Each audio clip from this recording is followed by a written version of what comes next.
Welcome back, and we continue with this devotional or video series, which I think I'm going to call The Bible in 3 Minutes or Less.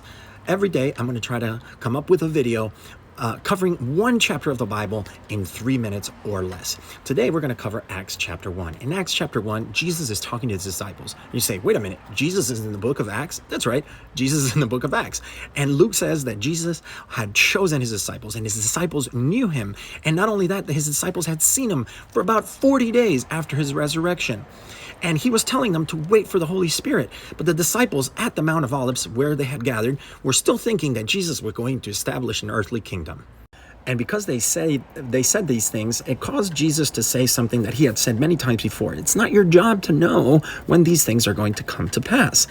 It's your job to share the good news. First, you got to start here in Jerusalem. Then you're going to go to Judea. Then you're going to go to Samaria. Then you're going to go to the rest of the world. And as he was saying this, he rose up from among them all the way to heaven. And that's how they were, looking up into heaven as two messengers of God came and kind of startled them and said, hey, listen, that guy that you saw go up is going to come back down in the same way. And this drove them to go back to that upper room where they had the last meal to pray, and to pray hard and all together for about 10 days. Praying for 10 days straight is kind of a lot. In fact, nowhere in the book of Acts do we see that they were praying the entire time or that they fasted. They must have had some breaks to eat, to drink, and to even organize. And organize is something that they actually did. The organization was led out by Peter, and it was an organization to find a replacement for the lost disciple Judas, who had betrayed Jesus. If you didn't already know, Judas, the guy who betrayed Jesus, the disciple who betrayed Jesus, bought a field with the blood money he got for betraying him.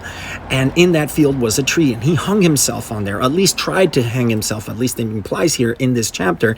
And maybe the branch broke off, and when he hit the ground, his guts spilled on the ground. Or maybe he did succeed in hanging from there, and because of the holiday season, nobody took him down, and the animals got him, and as a result, his guts spilled on the ground. I know, graphic. In any case, they had to replace the 12th disciple. I don't know if the 12th disciple was a really important thing, but it does become a really important thing later on in prophecy. And you can go check that out in Revelation 21.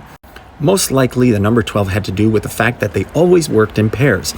Paul, later on in the book of Acts, never goes out by himself. He always has a partner. And each one of the disciples was supposed to go out 2 by 2. So they came up with 2 candidates. One was named Matthias and one was named Joseph. And then they had a holy game of rock, paper, scissors. And God blessed that process. And they found out that the new disciple was Matthias.